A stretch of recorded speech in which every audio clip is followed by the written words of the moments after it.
This video is brought to you by HeyBoxing.com. Want to get paid for promoting boxing-related content on your Instagram? It doesn't matter if you have 50 followers or 50 million. Start earning today at HeyBoxing.com.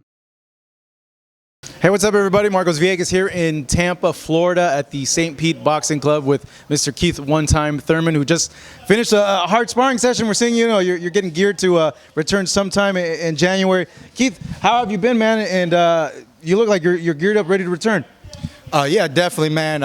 It's been great being back in the ring. I've been, in and out of the gym with COVID and everything, wondering when a great opportunity would arise for me to get back. I was really trying to get back on this year's calendar, but I went to go work the Pacquiao fight, came home with COVID from Vegas. It really set me off. And then when I talked to Al, we didn't put a big thing on social media. I didn't really talk a lot about it. But that's one of the reasons why we got pushed back into the first quarter of next year. But we got a lot of great things planned for next year. We really just want to get back, and then really all the champions are on the board. Ugas, Crawford, Spence is really what I'm geared up for coming the summer of 2022. Yeah, a lot of people were wondering what happened with that last year, like with you not fighting. I didn't know that. I didn't know that you had that you got COVID. So it kind of makes sense as to why you didn't have a fight during that later part of the year.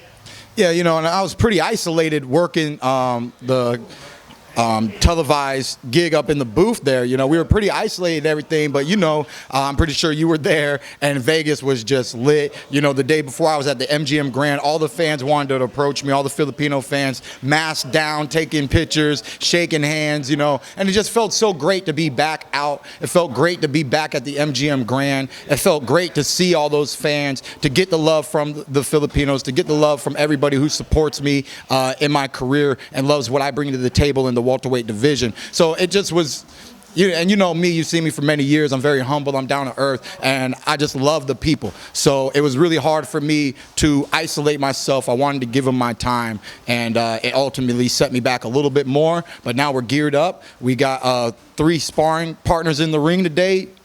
3 rounds each, just a little nice light work for today. We're going to be pushing ourselves harder as the weeks go by, and I'm looking forward to my return to the ring. It's been a long time coming, not what I wanted, but once we're back, we're back. It's been rumored that you're going to potentially fight Mario Barrios. He last fought Gervonta Davis a few months ago last year. What do you make overall of that fight, and is that likely that you are going to go into a fight with him? Yes, Barrios seems like the guy that they're locking in. He seems to like the fight, like the opportunity. He wants to move up. He's got the size, he still has a height reach advantage over me for somebody moving up. I don't underestimate lightweight fighters. Just took my first L to a lightweight. Lightweights bring a different dynamic. They normally have good speed. They normally have good movement from being those lighter fighters and having a little bit of a faster tempo on average. And then, honestly, he's just got a great record. I was presented a few names. His record was the best. He's a former champion. I'm a former champion. And I just think we can make a good fight out of it. When you look at that fight that he had with Gervonta, what did you make overall of the skills that he displayed in that fight, and just overall the skills that he has as a fighter? So I haven't been able to break down that fight yet. I will at some time in the camp. All I was able to peep online was the highlights, which favored Gervonta, preferably in that film. So I didn't get to see what I needed to see out of Barrios. But the first thing that I saw is that for somebody who has height and reach, he likes to squat down. He likes to come down to the shorter guy's level, and I thought that was interesting. He seems to have a nice left hook like myself. He likes to really throw that left hook. He likes to dig to the body. I can only assume that somebody's going to be in his ear and say, "Thurman body's weak. Thurman's body's weak. You got to dig, champ. You got to dig." So I'm looking forward to some of that back and forth batter. What do you make of people always bringing that up? Hey, man, look. At the end of the day, who was that? That was the Collazo fight, right? There was a Collazo fight. Pacquiao landed in the 10th round or so. Look, man, you land a good shot. You land a good shot. Yeah. You land a good body shot. It's different than every other shot, because there's degrees of pain. This is the Thurman breakdown when it comes to pain management in the ring, right? Punch number 1. fly, slapper, don't feel nothing. I'll eat them for breakfast, lunch, and dinner. Punch number 2, snapper, bing, kind of makes you say, that had something to it. Punch number 3, the rattle, you know, the rattlesnake, boom, or the bell ringer, ding, and you feel like Looney Tunes. They put the bell over your head and someone hit the hammer and all of a sudden you're going, bwah. But the beauty of that is only you know. That's the beauty of that punch. So you can get, we call it rocked. You can get rocked upside your head, but your legs don't buckle. And because your legs don't buckle, you get to be like Phil Ivey and give him the poker face. You know what I'm saying? Give him the poker face, keep your hands up, and they don't know, they just hurt you. They don't know how much damage they just did. That happened to Porter. That happened to that guy right there from Argentina, Diego Chavez. Diego Chavez rocked me. He busted my nose, but that wasn't the punch. 12 seconds later, he hit me with a check hook, and it made my big toe numb. He didn't know. 12 seconds later, I was back in the fight, and all the damage was done. So, you know, you get those punches. You can recover from all those. Then you get the body shot that hurts. There's a body shot that, this is what you feel. You feel someone hit your body. Then you got the body shot that actually dug into you, took a little wind out of you, and there's a little voice that says, nah, motherfucker, you know, and that one right there, you can still survive that. And that's what I've had to take in my career. I've had to take those motherfucking body shots, you know, and they're digging, but I know for a fact, if it had 3 more pounds of pressure into that punch, it's a down on your knee. You need to take the breather, you know, but I endure as a fighter. I maximize my pain threshold. You must go beyond a certain limit to put me down, you know, even to the body. There has to be a certain limit. So once you hit that limit, boom, you see fighters drop. You hit fighters on the chinny chin. You can hit them on the chin and their legs buckle, but they come back up, but they look like a frail deer who just got out of the womb. They look like Bambi legs, you know, but they're still up for a second, you know. Boom, that's the chin toucher, right? But if you touch that chin any harder, and they just collapse, boom. So it's not just your ability to take a punch, but when you get hit with those punches that do damage, but don't automatically drop you, how do you fight? How do you survive? You know, and for me, I dog them out, man. I dog them out. I've always dogged them out. I've been rocked coming up in this game from many great fighters, many great champions, many great sparring sessions, and due to that, I have experience on how to handle myself in a hurt situation. You know, because when you're not at your best and you're in a vulnerable position, it's really up to the fighter and the spirit that he has and the will that he has to continue the fight on whether or not he's going to make it out of that round. You know, whether he does use holding tactics, whether they move around the ring like I choose to do, and all the defensive mechanisms that they have, or poker face it and act like you're not hurt even when you are hurt. So it's that part right there is something you really can't teach. It's just something that has to be in the spirit of the fighter and manifest in the fight. And I've shown my spirit. I've shown my fighter spirit many times, and I will continuously do it if my opponent forces that out of me. Based on that, I know a lot of people have questioned your spirit in recent years, like, oh, is Keith the same fighter? Does he have the same hunger, the same desire? You know, what do you make of people bringing that up, saying like, oh, he's not the same Keith from before, from like maybe 4 years ago, 5 years ago? You know, and the great philosophy of Buddha, all is impermanent. Who you are today is not who you were yesterday, right? So we have to evolve. We have to accept change. You're going to be hungry, you're going to eat, and your hunger is going to subside. And we know this, right? But more than the hunger of who Keith Thurman was in his early 20s to who I am today, I love boxing. I fight with a passion. Every time I'm in the ring, I'm living my dream. And that's what I remind myself. I chose this path. Nobody chose it for me. I continue to walk this path. this is my favorite thing in life is to participate in this beautiful sport called boxing, you know? So I don't worry about outside perspective on who Keith Thurman is, you know? A lot of people don't come to St. Pete Boxing Gym. A lot of people don't see the sweat and the drip and the weight training and the dieting and everything that I sacrificed for my career. And I'm not over. It's not over. I believe that all the performances that I've had up until this date, including the unification against Danny Garcia, I still don't believe that I presented the best Keith Thurman that there is. And before my career is over, I feel obligated to myself to do that.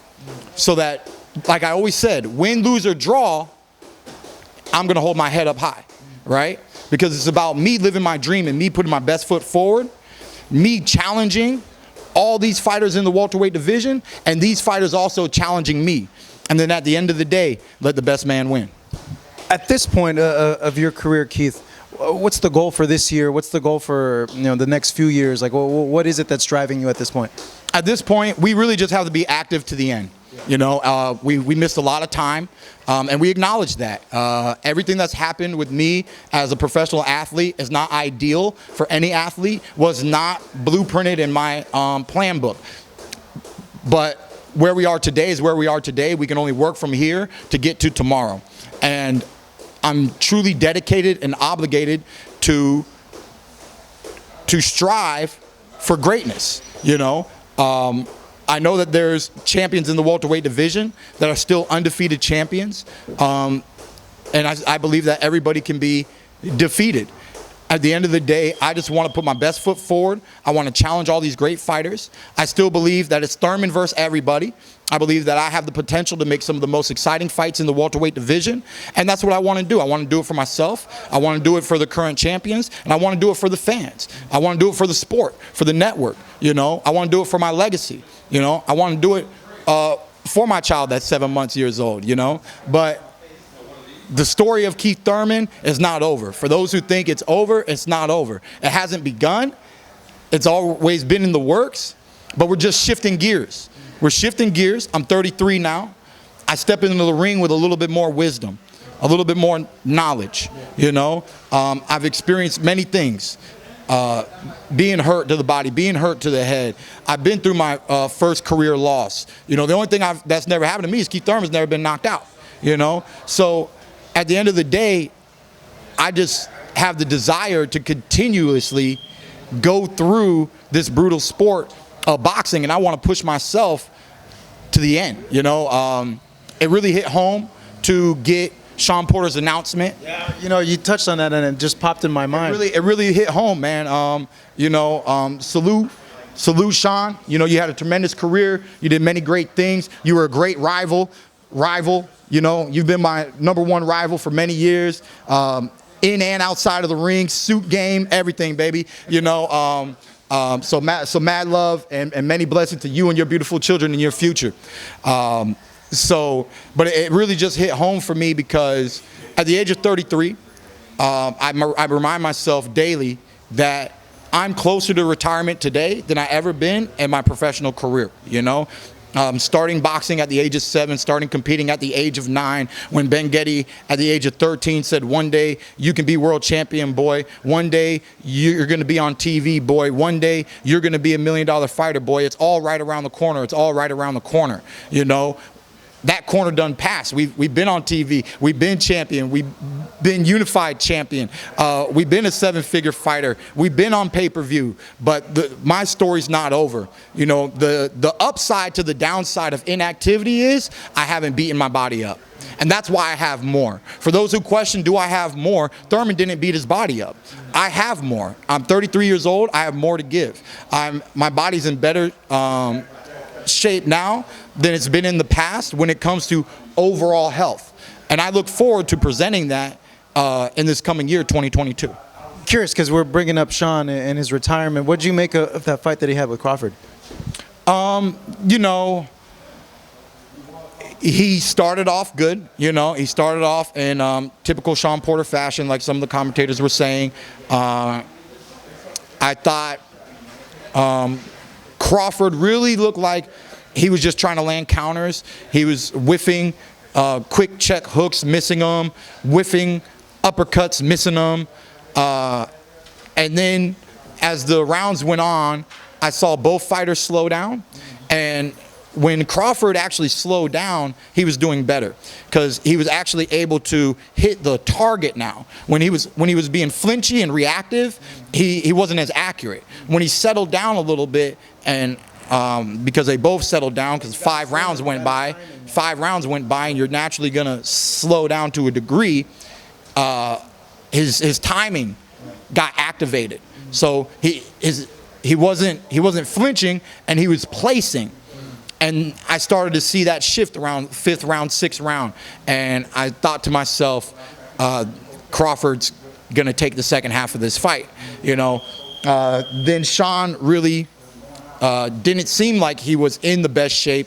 You know, you asked the commentators from ESPN, they say that was the greatest performance in Shawn Porter's career. And I beg to differ, you know, not just because I fought Shawn Porter, but I just believe that his performances against Thurman, his performances against Errol Spence, and especially the Spence fight. I mean, it was right after the Pacquiao fight, which was a tremendous fight in 2019 of the summer, and I thought it was going to be a hard fight to follow up when it comes to entertainment. And I know Shawn was capable of it, but we've seen what Shawn did to Danny, we've seen what he did to Ugas, and we know that sometimes he doesn't put it all out there. But he did against Spence, and I thought that was one of his best performances of his career, even though he fell short of victory on that fight. And I pre-predicted that if Crawford was going to get him, it was going to be a step back left uppercut. That was based off of styles and how Shawn's constantly leaning in, and it really played out just like that. I was a little surprised. I was a little surprised, but then I wasn't surprised because I already predicted Shawn consistently was doing what he was doing without making any changes and adjustments. And for Crawford, it allowed him to settle in and capitalize, especially in the later rounds when Shawn's legs were not as sharp as they were in the opening 4 or 5 rounds. It was a great performance by both fighters.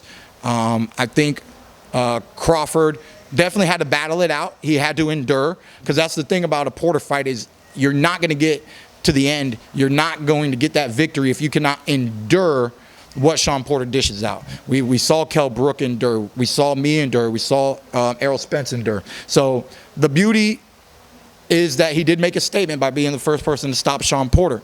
But for whatever reason, it wasn't terrifying to all the commentators from ESPN. You know, they said every welterweight's moving up to 54. You know, it was not scary. All right, it was not a rated R movie. I was not frightened. Okay, if anything, I still believe that I present more than what Shawn did. Of course, we know Crawford is a talented individual. We know that there's an uncrowned king in the welterweight division, but that's why it's uncrowned. Don't go crowning anybody yet. You know, let's make these fights happen.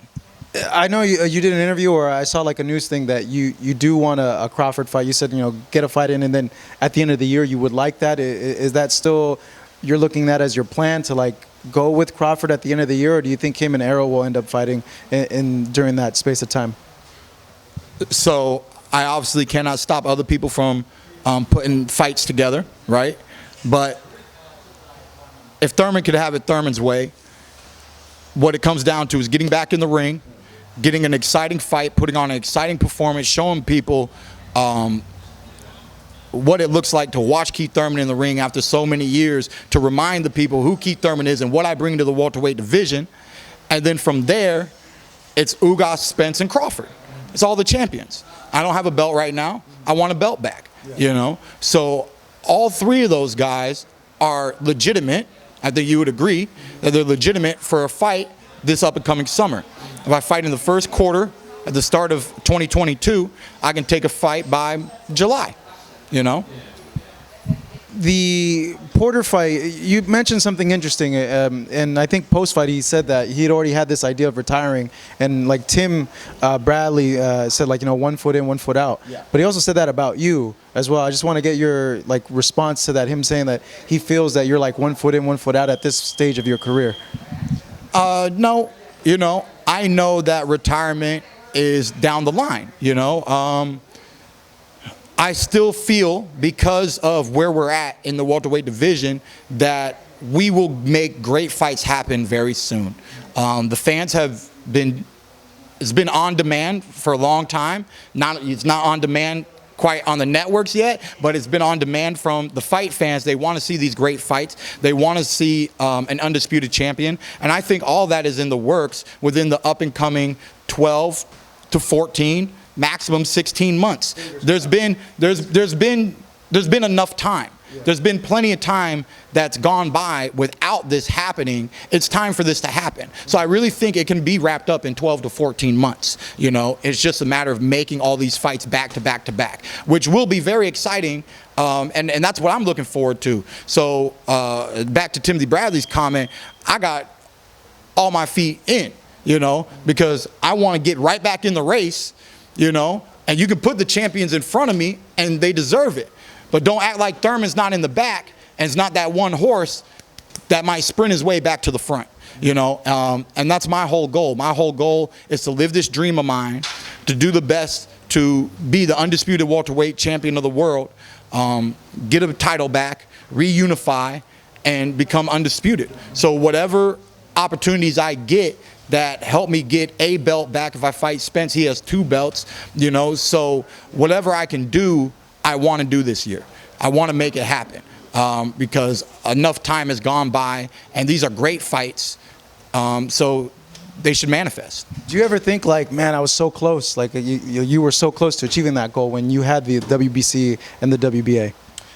Yeah, that was annoying though, because, you know, I definitely had the injuries and there wasn't a lot that I could do about it. I was friendly to the game and I vacated a title so I didn't have to go through the political structure of being stripped of world titles. And I didn't want to have a monopoly on the belts when there were willing fighters to fight. I love the sport. I love the competition. I don't back away from competition. So I'm just not going to be a hog like that. And, you know, I reflected a few times, but that was years ago. And of course, the whole goal was to get past Pacquiao and then go right to Spence. So that's why we didn't manifest what we wanted at that time, but we're still in a great position. All we have to do is brush off the dust, present ourselves to the world of boxing again, and then get everybody excited of what Keith Thurman has to offer when it comes to challenging Errol Spence, Terence Crawford, and Ugas. So that's the goal. Those 3 guys, like, no, like, because I know, like, Tank was thrown around, and Leonard's like, oh, we'll take that fight right away. Like, you think your focus is just welterweights, like no other? It was like me and Leonard talking shit, because he's the one who really started all the comments. You know, it had nothing. Someone tweeted to him or something. He tweeted first off. You know what I'm saying? Leonard Ellerbe tweeted. You know, so Leonard knows. He just has tremendous faith and confidence in his fighter Tank Davis. You know, we're in different divisions. He's doing his thing. He's got a great career, and one day he might be a valid opponent in the welterweight division. But I didn't see it at that time. I don't see it at this time. But, you know, it was just fun, man. I mean, I was just telling Leonard, like, you know, you better check yourself and check your boy. And then he was talking all that nanosecond stuff, and I said, send me the contract. You know, I DM'd him on IG, said, where's it at? Where's it at? I sent him my number, call me. Never got a call. You know what I'm saying? Because it didn't matter. You know, he was just tweeting. Yeah. He was just thinking out loud, you know.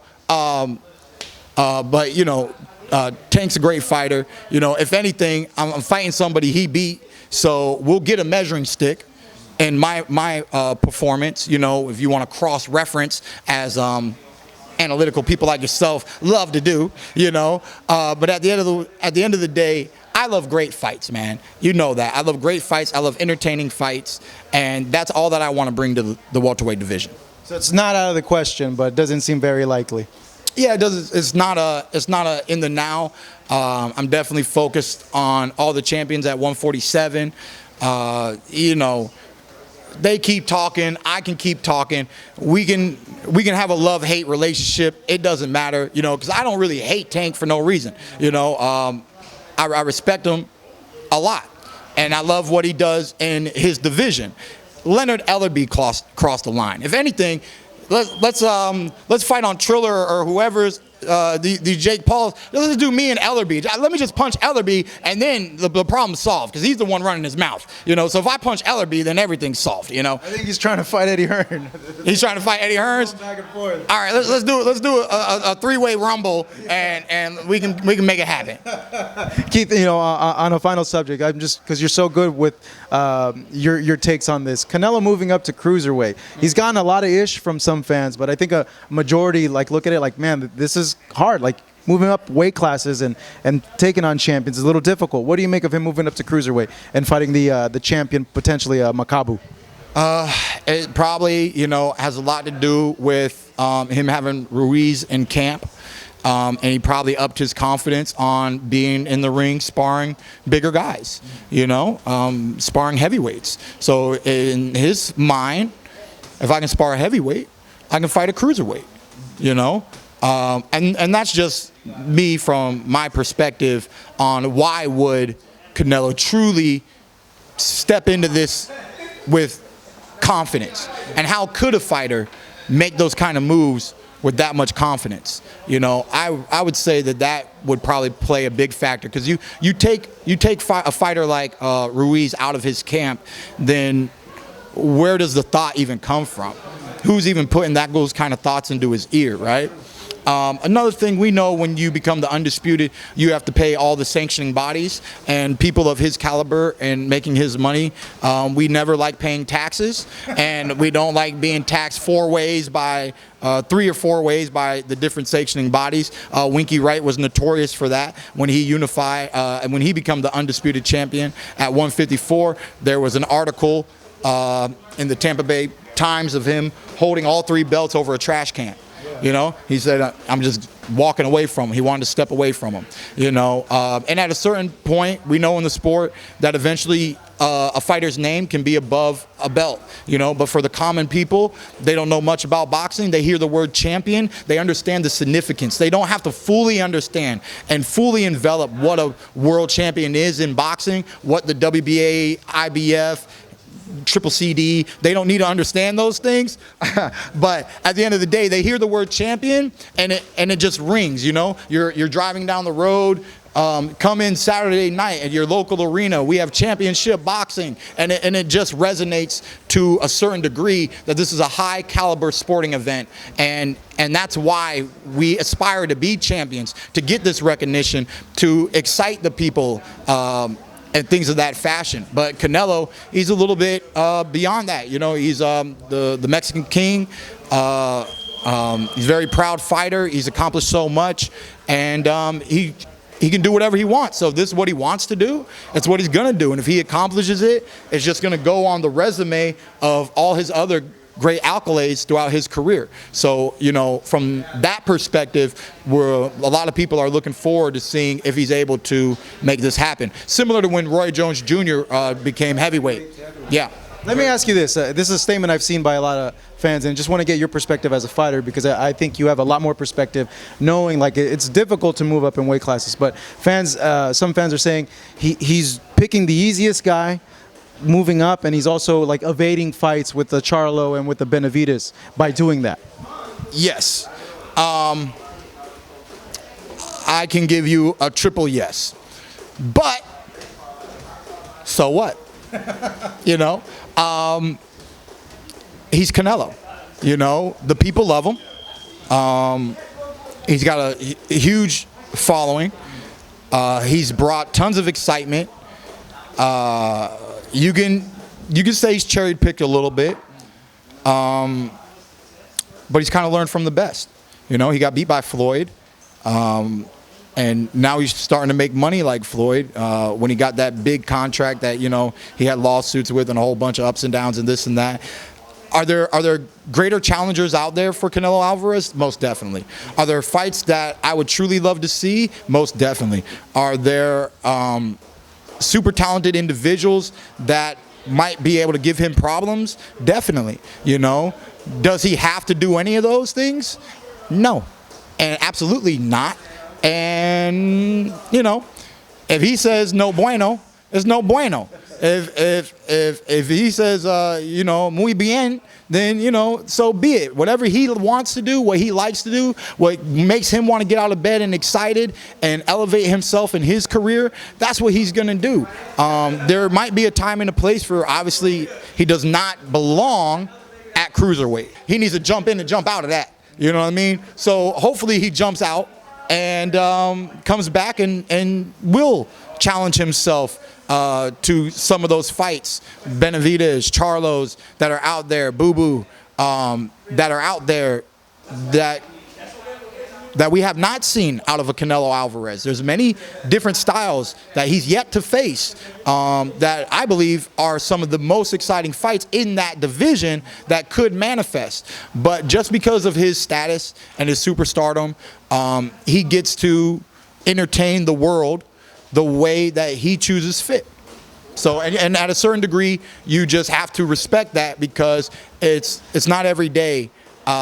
It takes a lot of hard work and effort to build yourself up to get to that level. So when a fighter finally achieves that level and that status, and they want to hold on to it and manipulate the industry a little bit, to me, you can be mad, you can be sad, but then you got to put a dash of respect on the game too. My whole thing on that is, like, if it was so easy, like, why aren't the other fighters doing it? And, like, at the end of the day, the guy that he's fighting, yeah, okay, like, skill-wise, he's probably not on Canelo's level. That's probably why they're picking him. But, like, he still outweighs him, like, 30 pounds, like, on fight night. Like, that still has to account for something. That's still, an extremely dangerous situation to put yourself in as a fighter. Like, you get cracked with one, and you do get hit in boxing. You get cracked with one, you're going to get put on your butt.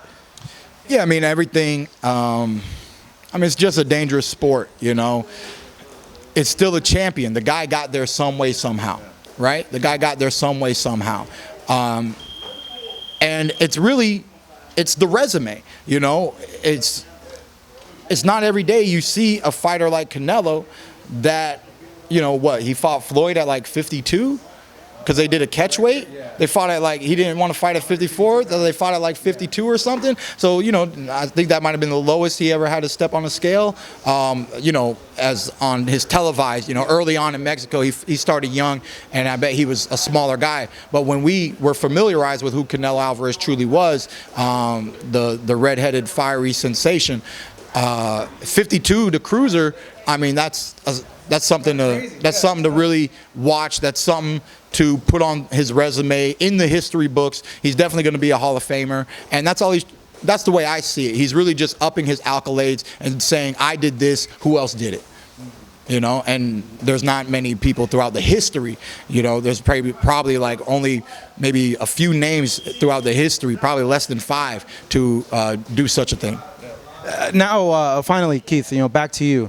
How important is it for you when you return to show like a spectacular performance, and also, like, too, like, how, like, do you feel like extra motivation seeing that you had all this time off to, like, kind of explode back onto the scene and remind people, like, hey, I've been here. There's still a lot left of me, you know?